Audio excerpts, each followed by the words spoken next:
couldn't move for like a little while and things like that. So the only guess I could make is that they're just being a little overcautious with him in the sense that like if he wrestled a match and he got hurt again, got another concussion, he could really get really injure himself even worse. And they don't want to be on the hook for any of that. So they're just kind of saying, listen, the easiest play for them is to not allow him to work in ring. And the question will become what happens when his contract runs out, which I believe is sometime this year. Do they let him go and work? He can go work, wrestle matches on the independent scene or in New Japan or another, other companies, or do they try to sign him so that for his own good he can kind of stay and do some other things? But I don't know. That's my only guess. I wonder how different it is than an injury, kind of like Shibata's, where Shibata had bleeding on the brain and brain symptoms. And no two injuries are the same or alike, and I understand that. But if I don't know, it seems very, very weird to me that he can be cleared by so many other professionals, and the WWE won't clear him. I don't know. I guess we'll kind of see. We'll keep up, with the situation as it turns out. But I don't. If every other doctor on the planet is telling Daniel Bryan he can wrestle, and Ring of Honor doctors are telling him, and New Japan doctors and people like that, then I think he's a grown ass man. Like if he wants to make that decision, then if it's worth it for him to risk it, and they weigh the odds and X, Y, and Z, then I think he should be allowed to do what he has to do. I just read this week that he turned down a very lucrative contract extension. So to me, it seems like Daniel Bryan honestly believes he is healthy enough to compete in the ring. Yeah, I think so. I mean, he really can't be forced, right, to sign any contract. So I'm operating under the idea that when his contract runs out with WWE, that he's going to leave and he's going to go do, whatever he feels he wants to do in terms of wrestling elsewhere. So and just from the sounds of interviews that he's done over the last, not a year or two, I would guess that he's going to go wrestle in New Japan, in Mexico. He might wrestle in Ring of Honor or PWG or places like that. I could see him doing those types of things. I mean, he's still only in his 30s, so he still, has years left in him to wrestle. And I would think he'll do that for as long as he feels like it, unless something unfortunate happens where he, sustains further injuries and other doctors then no longer clear him. But that, if I was making a prediction, I would guess that's what he's going to do once his contract is up. Yeah, I mean, and he could alter the way that he wrestles. He's never been a big risk taker, so I guess I kind of wonder where these concussions came in, and how hard it is to, kind of. But I think if the juice is worth the squeeze for him to do it, then for all intents and purposes, he should do whatever he feels right. And I can tell you, there will be people throwing boatloads of money at him to continue over there. And I think, who knows with Paige, but the same could be said for her. We have to kind of wait and see what the exact injury is. It looked like when Sasha Banks kicked her, I mean, correct me if I'm wrong, you were there. It almost like she had like a whiplash effect. That's kind of what it looked like. Yeah, it looked like she wasn't expecting the kick. So I don't know if she wasn't expecting the kick or if maybe Sasha just kicked her a little too hard. That I'm not sure. But yeah, when she got kicked in the back, the way she took it was almost like she wasn't expecting it.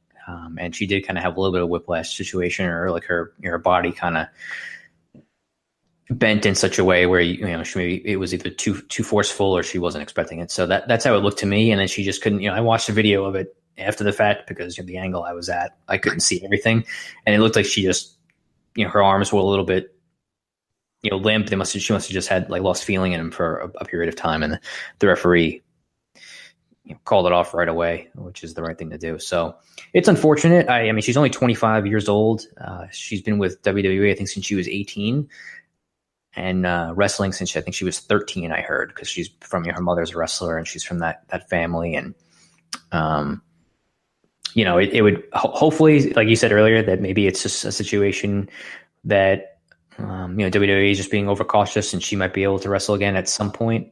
But if it is the end of her in-ring career, it kind of stinks for a lot of reasons, but especially since she's so young and Yeah, she's been pretty. I think she's been a pretty decent in ring worker and a character for them since she's been in NXT in the main roster.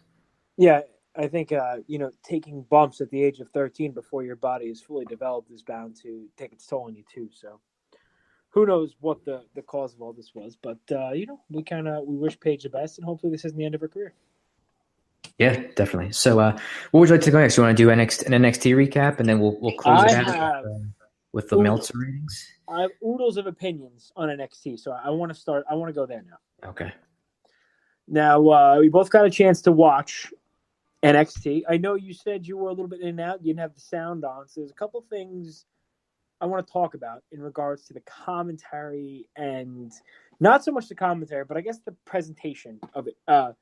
Did you catch Mauro Ranallo addressing or calling wherever they were the WCW arena? Oh, did he? I know that this is where they taped. So it was in Atlanta, right? It was in the same place where they taped, I guess, WCW Saturday Night and or Worldwide or whatever it was. Yep, and he let us know that, which is, I know it's very obvious. Triple H is a huge fan of the old NWA and of WCW, but I think that was strike one for me. What did you think of Shayna Baszler? Well, I mean, listen, I'm not a fan of hers in general, so I have that preconceived, notion before things start with her. But the way that they did her debut and the angle with kind of stomping on Dakota Kai's arm, it was nasty. It was a nasty, nasty spot too.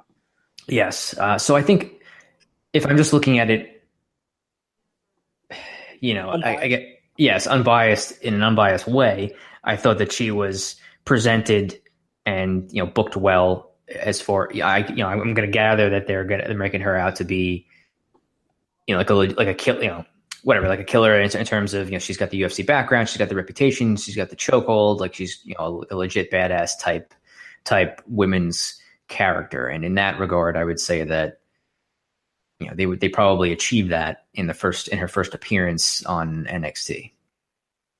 Well, did you hear her music? No, I don't recall her music. Did something stand out to you? I'm gonna curse. It starts with the fucking horse trot, and the horses, the same way the Four Horsemen's music used to start. Come on! And then she walks out with a towel around her like she's Taz.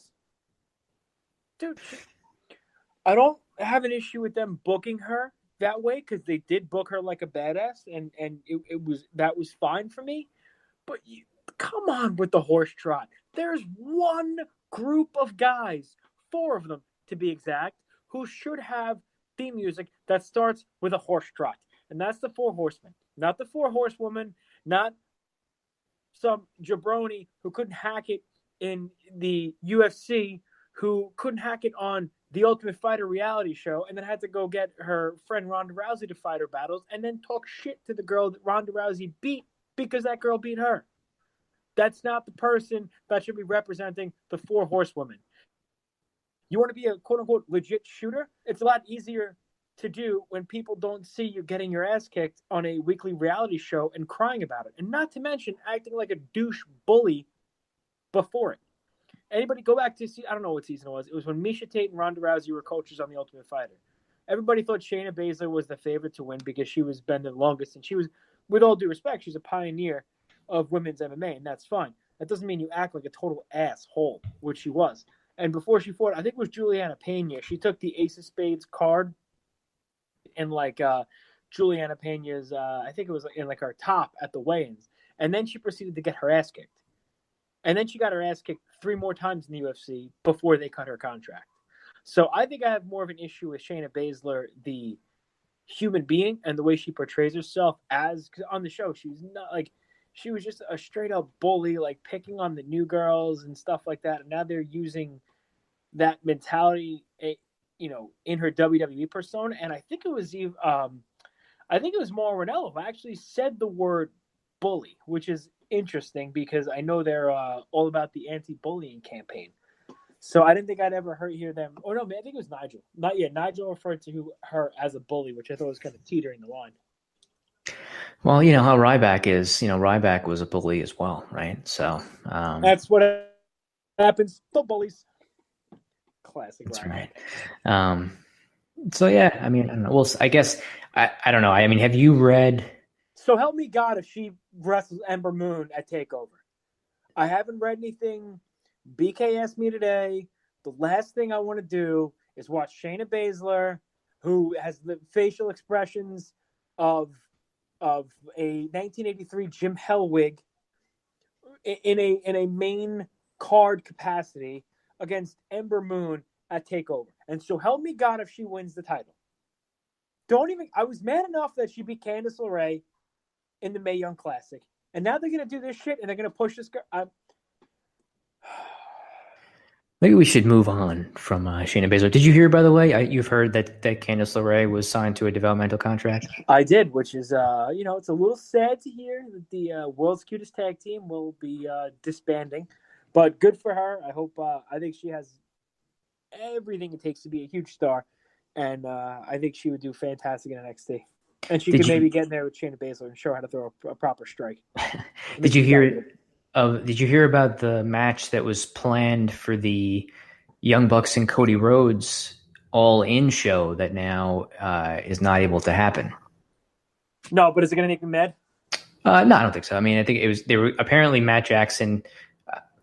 I don't know if he tweeted out or something that they were going to try to do the Young Bucks versus Candice and Joey one more time, but now they're not able to do that, I guess, because Candice signed the developmental deal. So that is going to make me mad. That's brutal.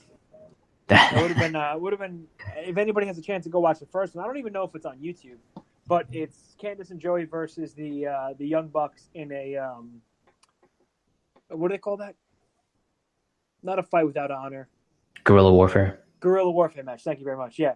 And it was one of the most brutal matches I can remember seeing. But, good for Candice. I hope she makes a ton of money. And I hope her and Johnny, they get to spend time on the road together and they have a happy and healthy marriage. Love them. Okay.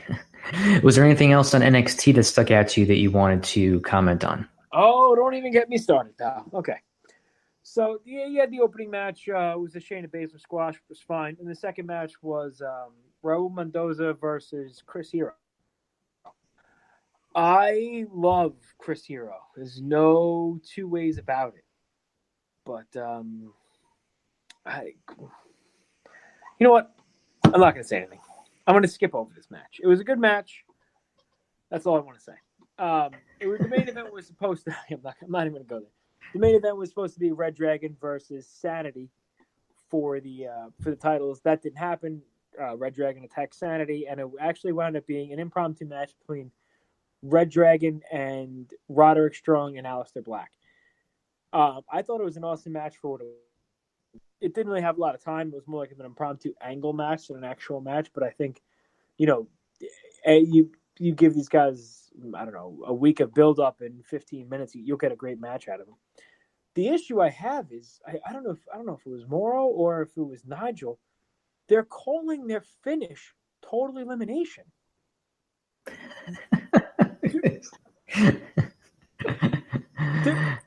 The fish hook with with Kyle O'Reilly's back. It's kind of like the Mortal Kombat kick when you press back and A, and Bobby Fischer's flying knee. That's like the third time they've called a total elimination. Somebody has to smarten these guys up. That's nowhere near total elimination. What is it with? They're just pulling things from every other organization, which maybe they can't, because what they're doing on their own isn't working. But for God's sake, and Morrow's calling. I like Mauro Ranallo, but every move under the sun is like a different Japanese name. And Ushi Katami or Ushi Goroshi. I don't even know what he's talking about. Well, he does like to do that. He references a lot of old school stuff or Japanese stuff. That seems to be his thing, and he's not, I guess, produced or the same way that he was when he was doing SmackDown, so he can get away with things like that.